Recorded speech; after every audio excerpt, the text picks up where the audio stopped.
እናት ነኝ። ባሌ በትንሹ ነገር ተፋታን። አመት ሆኗል ከተፋታን ማለት ነው። ሲንግል ነሽ? አሁን ሲንግል ነኝ እግዚአብሔር ይመስገን። እያሳደኩኝ ያለሁት። እሺ፣ ስለዚህ አሁን ምንድነው የምትፈልጊው አንቺ? ያ ሰውዬ ከልቤ በቃ አልፈልግም። እኔ ልጆቼን ላሳድገው አልፈልግም። ከልቤ እንዴት ላውጣው? ይሰውዬ አልቻልኩም። ምንድነው የሚሰማሽ ስለሱ? ልጁ የዋ ሰው ነው፣ ግን ሞኝ ነው፣ ገገማ ነው። ምንም ነገር አያውቅም። ዝም ብሎ እወድሻለሁ አፈቅርሻለሁ ብሎ ይሄ ሰው ይሄ አይነፋም ብዬ በቃ እስከ ሰው ጋር እስኪ አንዳንዴ እስኪ ለአሌክስ ጋር ልግባ ብዬ ዛሬ እንደዚህ ዝም ብዬ እያሰብኩ ነበርኩና እንዳጋጣሚ በቃ እንትን ስገባ ወዲያው እኔም ከቻልኩት ለዛው እስኪ አንድ ምክር ትመክረኛለህ ወይ? ስልክ ተደውሏል። ሞኝ ነው ያልሽ? ሞኝ ነው ልጁ፣ ምንም አያውቅም። ዝም ብሎ ያወራል እንጂ ማያውቀው ነገር ዝም ብሎ ሞኝ ነው ያልሽው ለምንድን ነው? በምን ምክንያት ነው ሞኝ የሆነው? ማለት ሞኝ ነው ያልሽው እንዴት ሰው ሳያውቅ እንዴት አፈቅርሻለሁ ወድሻለሁ አጋብሻለሁ ይላል እንዴ? ሰው ማታውቅ እንዴ? እሺ ሞኝ አይደለም? የሰው ሞኝ እኮ ነው። አንቺ ምን ልትባይ ነው? ያኔ በቃ እንደዚህ ያልኩት 6 ወር ሆኗል። እያወራን ነበር። በቃ ማያውቅ ፍቅር ውስጥ ነው የገባሁት። እኔም በቃ እወዳለሁ ብዬ እሺ ቃል ገባሁ። ለዛው ያ ሰው ከልቤ ላውጣ በቃ ቃል ስለገባ አልፈልግም። ይኸውልሽ አሁን እሱ ማያውቀውን ሰው እንዴት አፈቅርሻለሁ ይላል አልሽኝ እና ሞኝ ነው አልሽኝ። አንቺም እኮ ፍቅር ይዞኛል ከሱ እያልሽን ነው። ስለዚህ አንቺም የማታውቂውን ሰው ነው እንግዲህ ፍቅር የያዘሽ። ሁለታችሁም ተመሳሳይ ሁኔታ ነው ሁለታችሁም ጋር ያለው። ስለዚህ እንዴት ነው እሱን ሞኝ አንቺ ልትይው የምትሽው? አንቺ እኮ ወይ ፍቅር ባይዝሽ ወይ አንቺ የተሻለ ከሱ የተሻለ የማገናዘብና የማስተዋል ሁኔታ ውስጥ ብትሆኚ ያን ማለት ትችላለሽ። አለበለዚያ ግን ሁለታችሁም እኮ ተመሳሳይ ነገር ነው እያደረጋችሁ ያላችሁ። ገብቶሻል? አዎ ገብቶኛል። ስለዚህ በመሰረቱ አሁን አንቺ ከልብሽ ማውጣት ነው የፈለግሽው። በቃ እኔ አልፈልግም ልጁ። ቪዲዮ ለምንድን ነው የከፈትሽው? አይ ያ ያለ እሱ የራሱ ያ ያለ ይከታተላል። ያው ብዬ ነው እዚህ ውስጥ አለ እሱ ያ ያለ አለ ይመጣል፣ ችግር የለውም። ይሄ ብዬ ነው የከፈትኩት። አይ ነው ይውጣለት ነው። እሺ ሚውት አድርጊና አዳምጪኝ። እሺ አዳምጪኝ፣ ሚውት አድርጊና። በመሰረቱ እህቴ ህይወት እቃቃ ጨዋታ አይደለም። ገብቶሻል? ህይወት እቃቃ ጨዋታ አይደለም። ፌስቡክ ላይ ተዋወቅሽም ሰው አንቺ ራሱ ምንድነው አፈቀርኩት እያልሽ ነው ያለሽው። ይሄ ራሱ መጃጃል ነው፣ መጃጃል ነው። አንቺም እኮ ሞኝ ነሽ እኮ በሱ እሱን እንዳልሽው ማለት ነው እያደረግሽ ያለሽው የሞኝ ስራ ነው። ስለዚህ አደብ ግዢ፣ ስርዓት ያዢ። የመጣሽው ልጆችሽን ለማሳደግ ነው። አፈቀርኩት የምትይውን ሰው ገና ለገና ወይ ደጋግሞ ደውሎ ስላወራሽ ነው እንጂ ማንነቱን አውቀሽ ባህሪው ገዝቶሽ ስለሱ በቂ እውቀት ኖሮሽ አይደለም። ስለዚህ ከዛሬ ጀምሮ እሱን ለመርሳት የምትፈልጊ ከሆነ እነዚህ 3 ነገሮች አድርጊ። አንደኛ እሱን የሚያስታውሱሽን ነገሮች አጥፊ ከስልክሽ ላይ። ስልክ፣ ፎቶግራፍ፣ ፌስቡክ ላይ ያሉ ነገሮች ከቻል ፌስቡክ ማትጠቀሚ። ስራሽ ላይ ፎከስ አድርጊ። ቢዚ ሁኚ። ወደ ፌስቡክ ወሰድ እያደረገ እሱን እንድታይ እንዳያረግሽ በጣም ስራ ላይ አተኩሪ። ከዛ ውጪ ቀስ እያልሽ እሱን የምታይበት የምታወሪበትን ሁኔታ እየቀነሽ ነኝ። በቀስታ ነው የምትወጪው፣ በአንዴ አይደለም። አሁን ሄደሽ ብሎክ ምናምን የምታደርጊው ጭንቅላትሽ በጣም ኦቨር የሆነበትና እንደገና ሱስር ነው የምታገኙ ራስሽ። ስለዚህ የምታደርጊው ቀስ እያልሽ አንድ ቀን እየዘለልሽ ታወሪዋለሽ፣ አንድ ቀን እየዘለልሽ ታያለሽ፣ 2 ቀን እየዘለልሽ ርቀትሽን እያሰፋሽ ያለሱ መኖር ያለሱ መቆየትን የምትሽይበትን ሁኔታ እየተፈጠረ ይመጣል። ገብቶሻል? ስለዚህ በዚህ መንገድ ነው ማስኬድ ያለብሽ። ተግባባል? በጣም አሌክስ፣ እኔ ያሰብኩት አንድ ነገር አስታውስክ ነበርክ። እኔ እንደው ፌስቡክ ላው ድሊት አድርገው ሁሉንም አጠፋለሁ፣ በቃ በአዲሱ መልክ ሆኜ እመጣለሁ ብዬ እያሰብኩ ነኝ። ይሄ ነገር ሌላ በአዲሱ መልክ ልምጣ እያልኩ ነበር ያሰብኩት። አንድ እቺ ናት በቃ ሁሉ ነገር አጠፋለሁ፣ በቃ ነፃ ሆኜ መኖር እፈልጋለሁ ብዬ። አይ እንደዚህ ነው ጥሩ አይደለም። ጥሩ ምን ያደርግልሻል ፌስቡክ? ምንም ስራ ማሰሪበት ከሆነ እውቀትማ ማትገበይበት ከሆነ ምንም የማይጠቅምሽ ከሆነ ትሰሪያለሽ እዛ።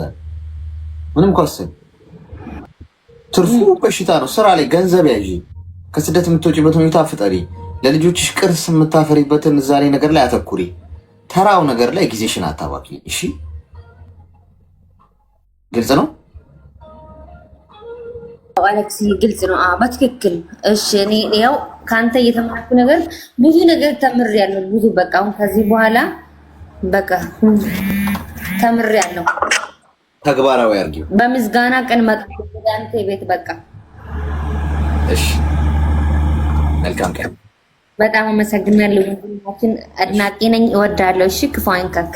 አሜን አሜን። አመሰግናለሁ። የፌስቡኩ ጂኒ የተነሳበት ያለ ይመስላል። እስቲ የፌስቡኩን ወረርሽኝ ያቆምንበት መርፌ ድጋሚ እስቲ እንስራው። ፌስቡክ ደህና አርፎ ነበር ደግሞ ጀመረው። ሰላም ሄሎ፣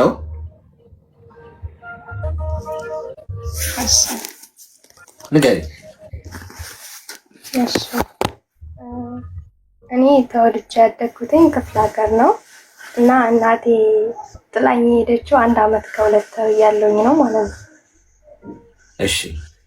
እና እናቴን ማውቃት ከ17 አመት በኋላ ነው ማለት ነው። ጭራሽ መታ ጠይቃንም አታውቅም። ኦኬ። እና ያሳደገን አባታችን ነው። 3 ልጆች ነበረን። አባታችን ነው ጭምር ቤትም እየሰራ ያሳደገን ማለት ነው። ኦኬ። እና ከ16 አመት ልክ እዛ ከ1 እስከ 4 እዛ ክፍለ ሀገር አባቴ ጋር ሆኜ ተማርኩኝ። ከዛ 4ኛ ክፍል እንደጨረስኩኝ አባቴ እህት አዲስ አበባ መጣችኝ ካልወሰድኳት እዛ ላስተምራት ብላ ማለት ነው። እሺ። ከዛ አዲስ አበባ መጣችኝና ያው የቀን አስተምርሻለሁ ብላ ነበር ያመጣችኝ። ያው የቀን አላስገባችኝም፣ የማታ አስገባች። ከዛ የማታ እየተማርኩኝ ከሷ ጋራ ተጋጨን፣ አልተስማማንም። 2 አመት እንደተማርኩኝ ማለት ነው። እሺ። ከዛ ጠፋውኝና ሰው ቤት ገባው ስራ አፈላልጌ ማለት ነው። ከአባቴ ጋር ስመጣ 12 አመቴ ነው። በ12 አመቴ ነው የወጣሁትኝ ማለት ነው። ከዛ እሷ ጋር 2 አመት ተቀመጥኩኝ። 15 14 አመት ነበርኩኝ በዛ ሰዓት ማለት ነው ከአክስቴ ጋር ስወጣ። ከዛ ተፍቼ ወጣሁኝ። ከዛ ተፍቼ ስወጣ በትምህርት ቤት ነበር። ትምህርት ቤት ጓደኛዬ አብራኝ የምትማረዋ እንደዚህ ነው። እኔ ከአክስቴ ጋር ምንም እየተስማማሁኝ አይደለምና ስራ ፈልጊልኝና በቃ አስጠፊኝ ምናምን ነገር አልኳትኝ። ከዛ እሺ አለችኝና ስራ ፈልጋ ምናምን ልክ የመጨረሻ ቀን ለጎረቤት ተናገርኩኝ እንደዚህ ልጠፋ ነው ምናምን ብዬ። ከዛ ያቺ ጎረቤት ለአክስቴ ነገረቻትና አክስቴ ደግሞ ትምህርት ቤት ድረስ ፖሊስ ይዛ መጣች ማለት ነው።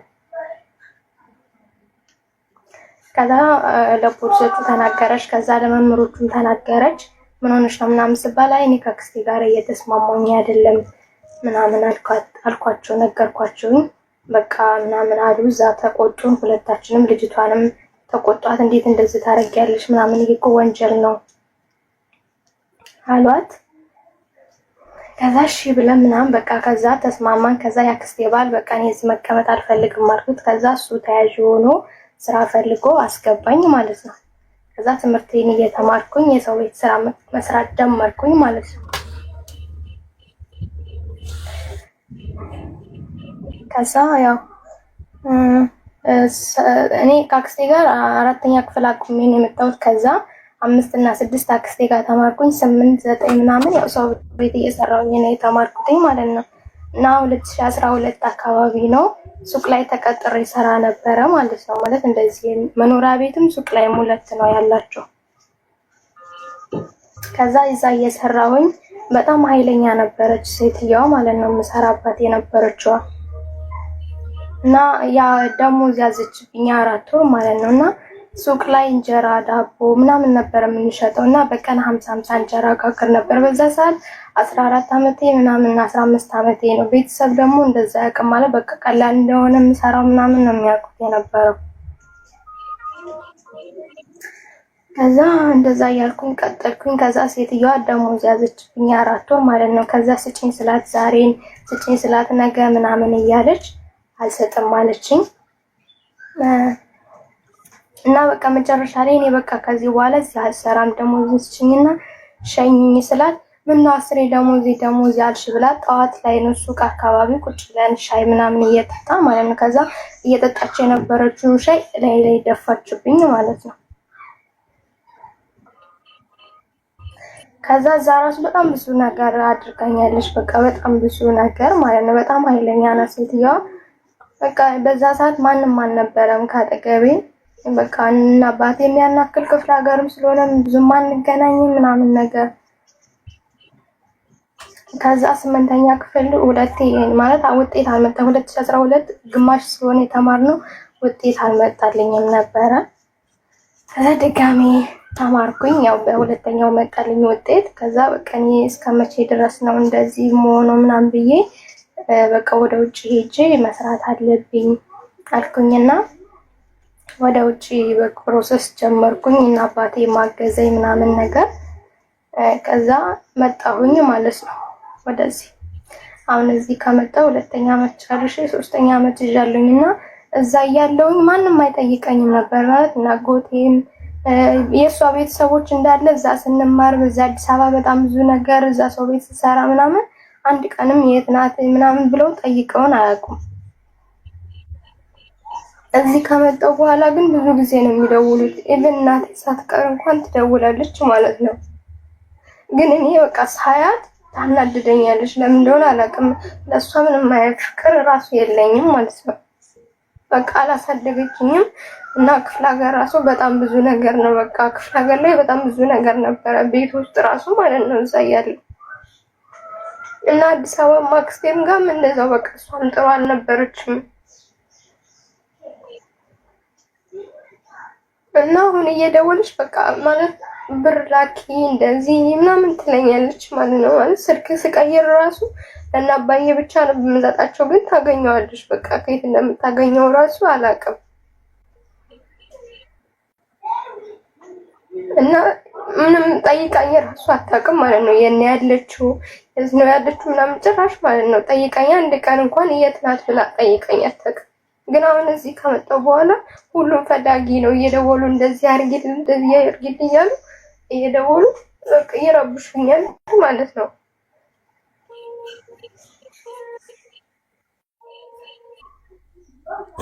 እና ለእናት ያለኝ ጥላቻ በጣም ትልቅ ነው ማለት በቃ የሷን ድምጿን ራሱ ስሰማ በቃ ሰላሜ ነው የሚረበሸው። በጣም ነው የምታናድደኝ። ለምንድን ነው የምታያት? በቃ ስላላሳደገችኝ ደግሞ ስትሄድ የትም ጥላኝ ነው የሄደችው መንገድ ላይ ማለት ነው። እና እሱ ስሰማ ምናምን ያመኛል።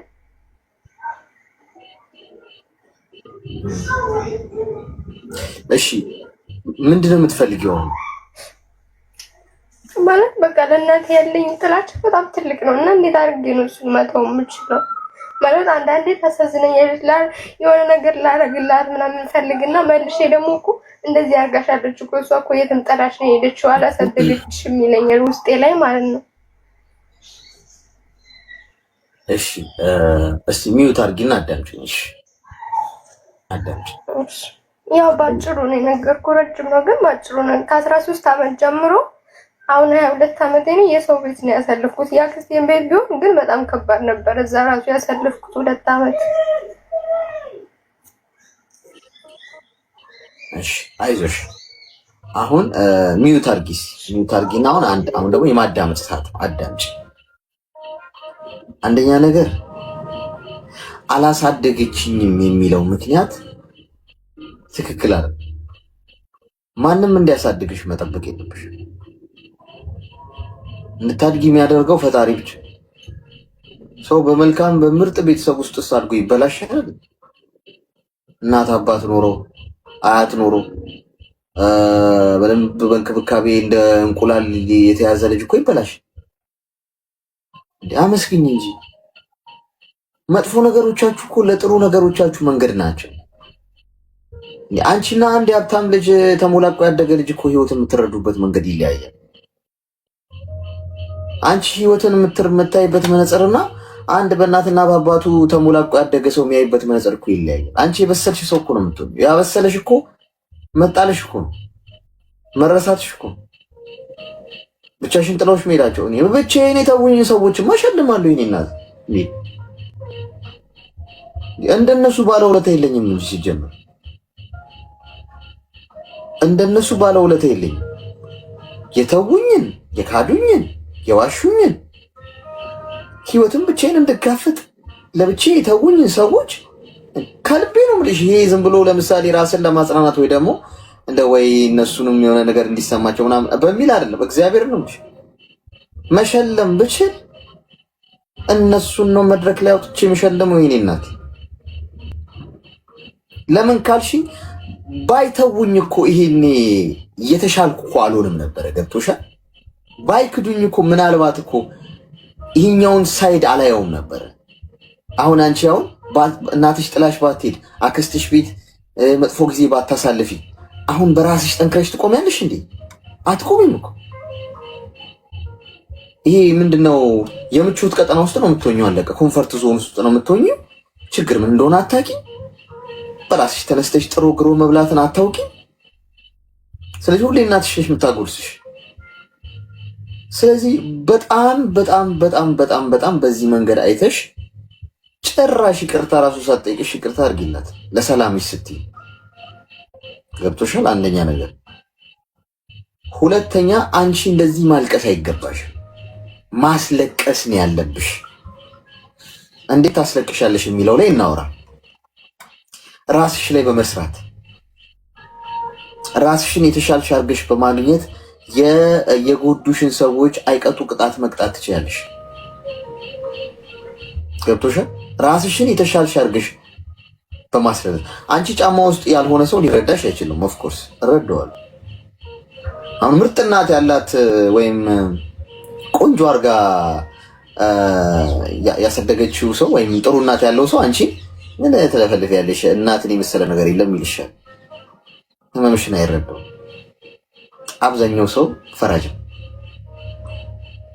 እሱ ያለበትን ስሜት እንጂ አንቺ ያሳለፍሽውን አያውቅም። ያም ሰው እኮ ትክክል ነው። ጥሩ እናት ካለው እናቱ ነው አፕሪሼት ማድረግ አለበት። ያ በአንቺ ሳይድስ ቢሆን የምር ይሄን ይለው ነበር?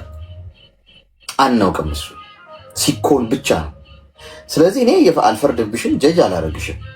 ሀሳብ ነው የምሰጥሽ አንቺ ደህና እንድትሆኚ፣ አይምሮሽ ሰላም እንዲሆን። ምክንያቱም መረሳት፣ መጣል፣ መተው ምን አይነት ከባድ ስሜት እንዳለው ይገባኝ። በሰው ቤት ተረግጠሽ መኖር። ስለዚህ አንቺ አሁን የተሻለው ከፍታ ነው የሚገባሽ። የተሻለው የከፍታ ሌቭል ላይ ማደግ አለብሽ። በአስተሳሰብ ልዕልና ከፍ ማለት አለብሽ። ፈጣሪ ያንን ሁሉ ነገር አሳልፎልሻል አይደል? አንቺ በጭንቅላት ልትበልጫቸው ይገባል። አሁን ሄደሽ እናትሽ ቢወድቁ ብታነሽ አለውልሽ ምናምን ብታያቸው በቃ እኮ የመጨረሻ እኮ ጭንቅላታቸውን ነው የምትጎጂው። እኔ ትቻት ሂጂ ጥያት ሂጂ እሷ አድጋ ጥራ ለፍታ እንደዚህ ማድረጓ ምን አይነት አይምሮ ቢኖራት ነው? ትደንቅብሻለች። ሁለተኛ ሰላም ታገኛለሽ። ሶስተኛ በራስሽ ትኮሪያለሽ።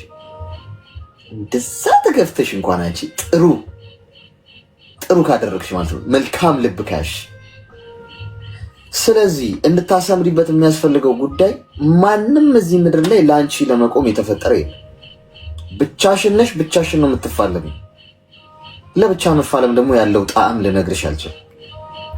ስለዚህ በርሽን ዘጋግተሽ አሁን ለብቻሽ ህይወትን ታግለሽ ቆመሽ ጠንካራ ሆነሽ ገንዘብ ይዘሽ ጤናሽን ጠብቀሽ የተሻልሽ ሆነሽ እንደውም ለገፉሽ ሰዎች ምን መሆን አለብሽ? አንቺ እጅ መዘርጋት ስቺ። ከዚህ በላይ ጦርነትን በድል ማሸነፍ የለም ባይዘ። ስለዚህ እህቴ በጭንቅላት ብለጫቸው፣ ጎበዝ ሴት ሁኚ። ጨለማ በጨለማ አይደለም የሚሻሻለው ወይም የሚጠፋው፣ ብርሃን ነው ጨለማን የሚያሸንፈው። ስለዚህ አንቺን ጨለማ ውስጥ ነው ሄደዋል አይደል? ምን አለበት አንቺ ጥሩን ሳይድ ብታሳያቸው። ፈጣሪ ውለታ ውሎልናል ለእያንዳንዳችን። ችግራችንን አሳልፏል፣ መከራችንን አሳልፏል። ሁሉ ነገር ያልፋል። ካለፍነው በኋላ ግን ጥፍራችንን የምናወጣ ሰው አንሁን።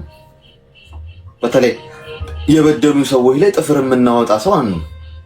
ከቻልን እንተዋቸው፣ ከቻልን ከወደቁ እናንሳ፣ ካልሆነ ግን እንተው። እስቲ ይኑሩ የራሳቸው ህይወት፣ ምን አገባኝ በእነሱ ህይወት ብለን ክፉም ደግም ከማውራት ተቆጥበን የራሳችንን ምናመሰግነው ፈጣሪን በዛ መንገድ ነው። አለን እኔ ላደረኩላት መልካም ነገር እሷ ይሄንን መንገድ ከተወችው ብሎ ያስባል ፈጣሪ። አይሽ ግን ያን ሁሉ መከራ አልፈሽ እዚህ ጋር መተሽ አንቺ ጥፍርሽን ካወጣሽ ትክክል አይደል? ስለዚህ መለስ ብለሽ አንቺ ብለጪ። እሺ ስማርት ሁኚ። ተግባባን? አዎ ተግባብተናል። አመሰግናለሁ።